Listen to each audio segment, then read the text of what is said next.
Alright, yo guys, what's up? It's your boy Doug, Geeky Gangster here, coming guys today with another video. McFlurry in the car session. Dude, I got a M&M McFlurry for the first time in years. I always get the Oreo McFlurry, but today I was feeling the M&M McFlurry. And in today's video, we're going to be answering a very long-awaited question. Every single person and their mother has been asking me this question. Everybody's just running around asking me this question. It's the geeky gangster.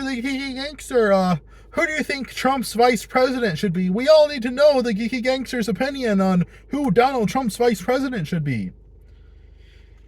And I've heard those calls so many times before to answer this question. Who do I personally think that Donald Trump's vice president should be?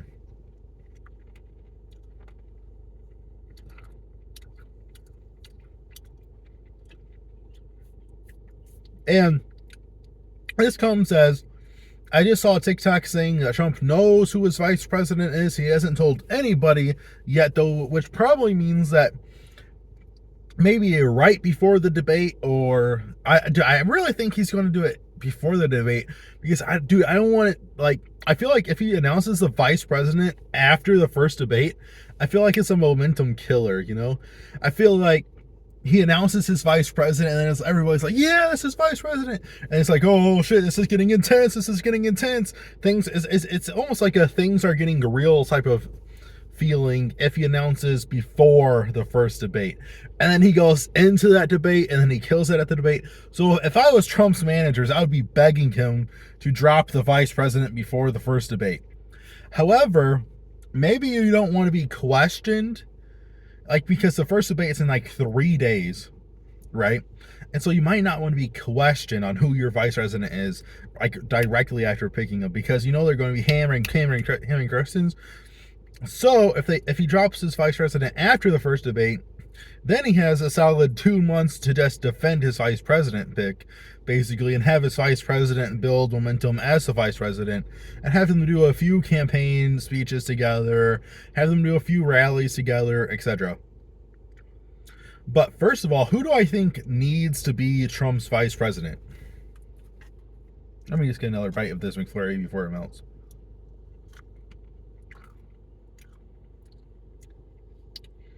Trump's vice president needs to have a lot of swagger, bro. Like a very, very solid amount of swagger. And I say that in the most unironic way possible, because you can't be having a mugshot. You can't be having felonies. You can't be going to the Bronx and inviting rappers up on stage with you. And then pick another guy like Mike Pence to be your vice president. Some 85-year-old defective dude who has the lead paint stare. So you're going to be inviting these rappers up on stage with you, and he's going to be in the background. He's going to be in the background like this going.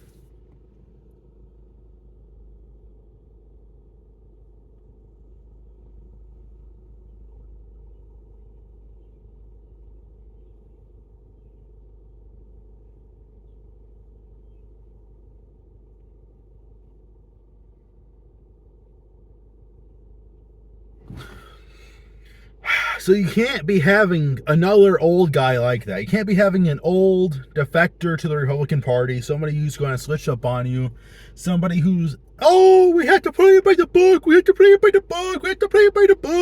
You can't be having somebody like that. Again, you have to have somebody that can step the step and walk the walk with you. You have to have somebody with an intense swagger to them that can step on the private jets, that can just ooh. You need somebody like that, man. And so let's look at the list of potential candidates and it seems like he's definitely going to pick somebody like this. The potential candidates are Marco Rubio, who has interviews about rap music, and he has videos of him dancing in the airport. Very swagger candidate, very young candidate. JD Vance sort of has that blue collar military swagger to him that a lot of people like. So JD Vance is another good pick. I don't think he's going to pick Ron DeSantis. I think Ron DeSantis is an okay-ish pick. I feel like a lot of people had robotic feelings towards Ron DeSantis, that he wasn't necessarily like a real person. He was just sort of he was just sort of AI fed, it seemed like. And very NPC like is what I was trying to say there.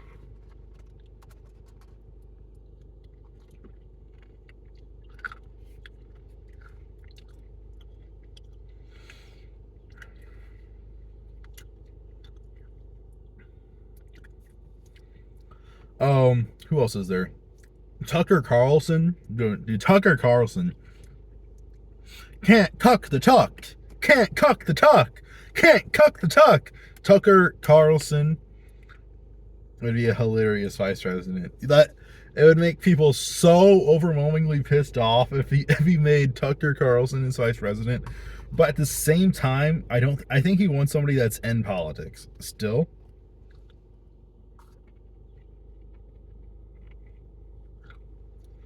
I don't think he sees Tucker Carlson as a serious enough candidate for vice president.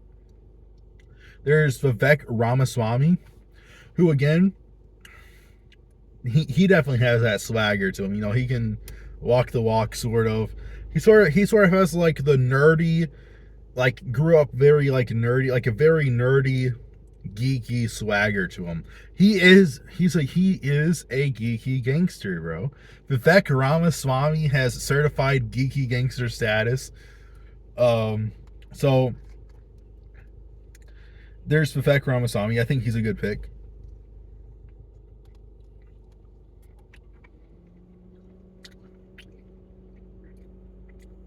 Let's talk about women. Can Donald Trump have a female vice president? And again, it's so tough because, I mean, if you automatically say no, then you are like misogynistic, right?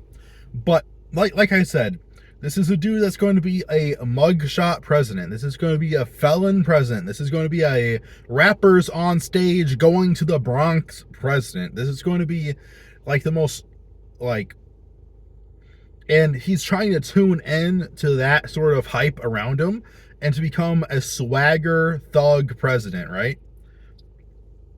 And to have that, and to have a woman standing in the background, for most women, I think it's going to lower the aura of Donald Trump's campaign.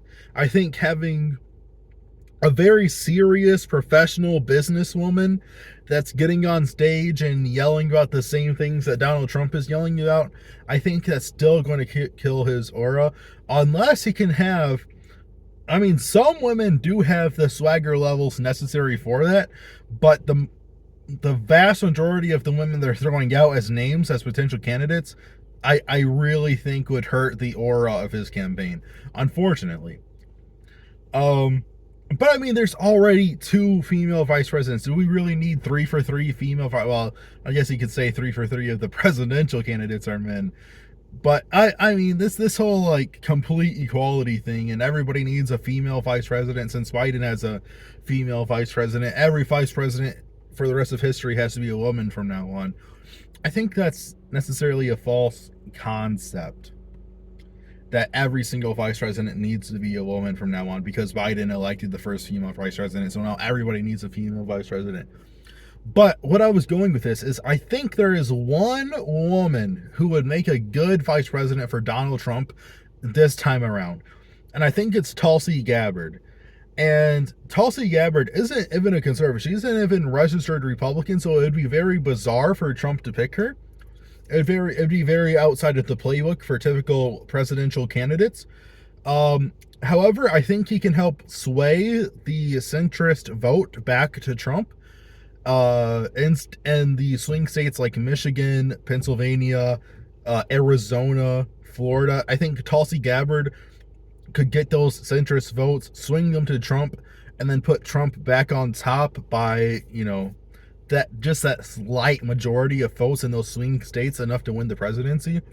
I think Tulsi Gabbard, though, has a certain swagger because she's never ever defected from what she's believed in. She's always believed in these exact same morals and values, and maybe necessarily Trump and Tulsi Gabbard won't agree with each other on everything, but it's the fact that she's so honest and she's so trustworthy and she doesn't take elitist money and she doesn't bow down to elitists.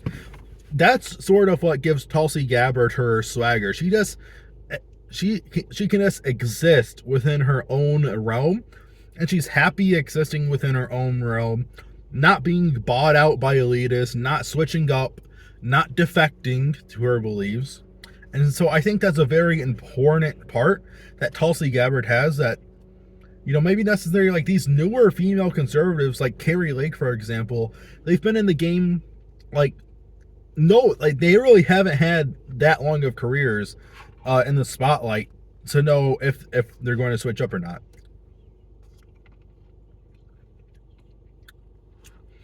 Tulsi Gabbard was originally heard of in 2016.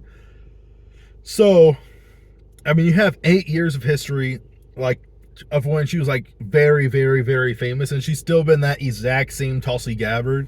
But even before that, she had a very decent political career if you look back on it, and she's always sort of had that sort of swagger to her. Just an honest, upright woman.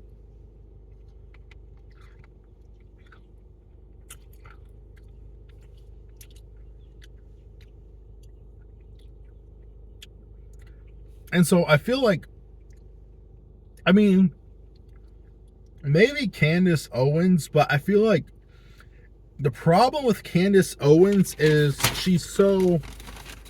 I got a large fry too, by the way, so guys, I just remembered that I got fries. I got free french fries with my purchase of the McFlurry.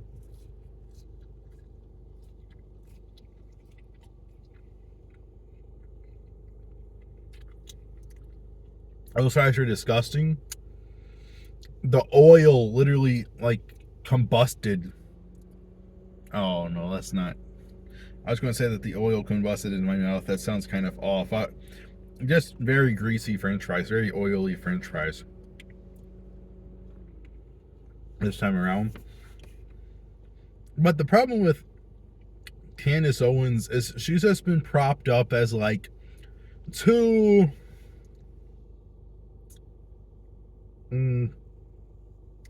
I'm not going to say like a puppet, but she's been sort of propped up as such like a common choice. And it's like, oh, look at Candace Owens. And I don't know. I feel like it's just, I feel like it's too much. I feel like it's too much to pick Candace Owens because she's too obvious, I suppose. Too obvious. Too much. Too over the top of a pick, I would say. Do I look better with my light on? Yeah, probably. Yeah.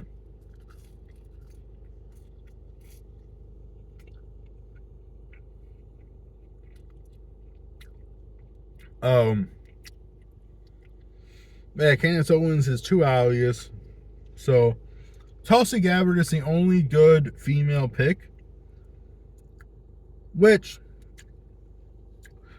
I really don't think Trump needs help winning the female vote.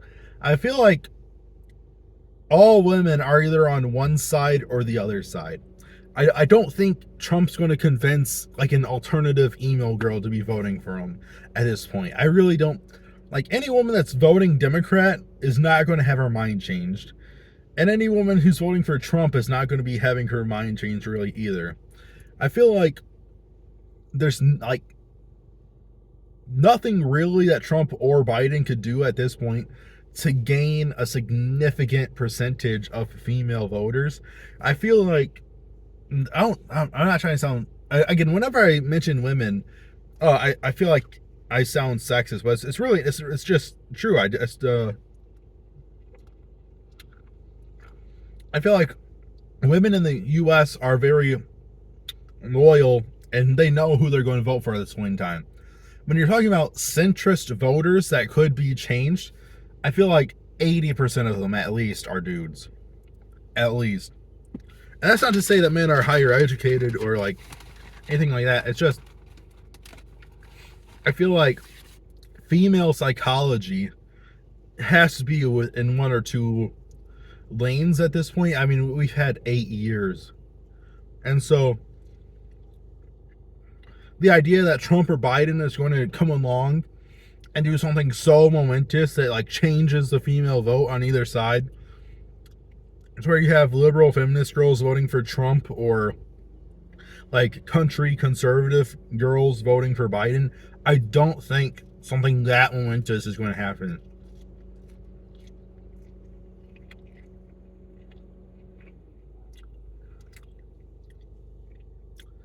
And I think conservative girls would actually respect Trump more if he picked a swagger male president like Marco Rubio, possibly J.D. Vance, somebody who can straight dog step onto a private plane, you know?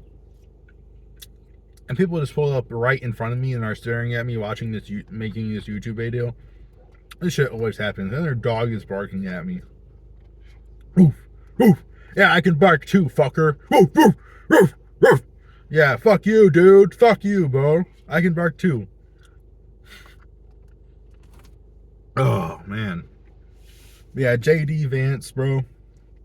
But we don't really know anything about J.D. Vance. He's been like a senator for 2 or 4 years. When was the last time you heard J.D. Vance in the spotlight? Like, he hasn't really done anything to prove himself. He hasn't really been a significant fighter.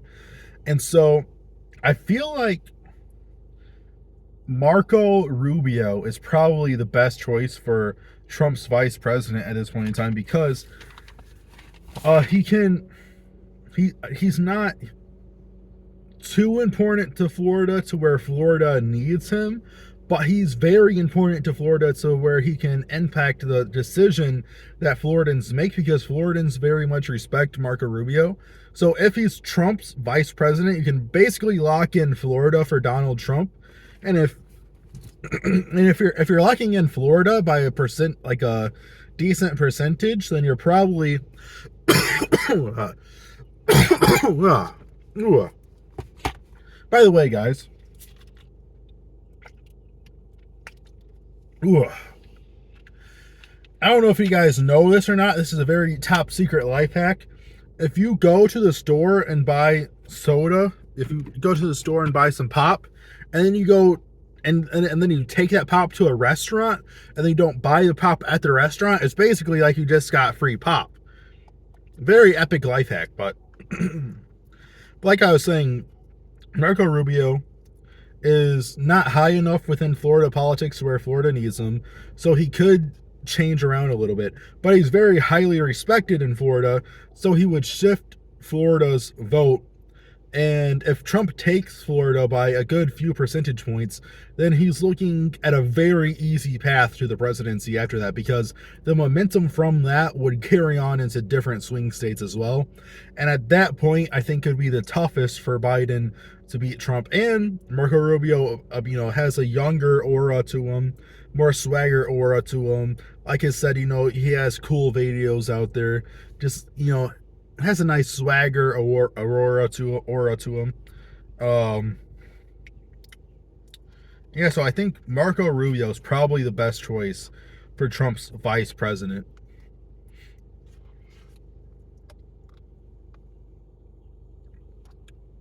Holy shit, I've been recording for 18 minutes.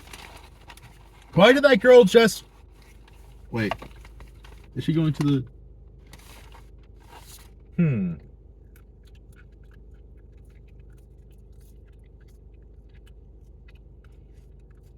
A girl just parked like right in front of me, sat there for like 3 minutes. Her dog barked at me for those entire 3 minutes. And then she pulled out and left.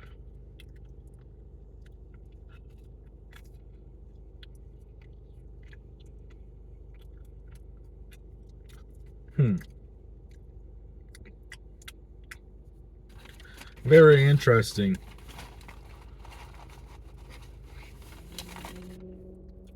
Oh.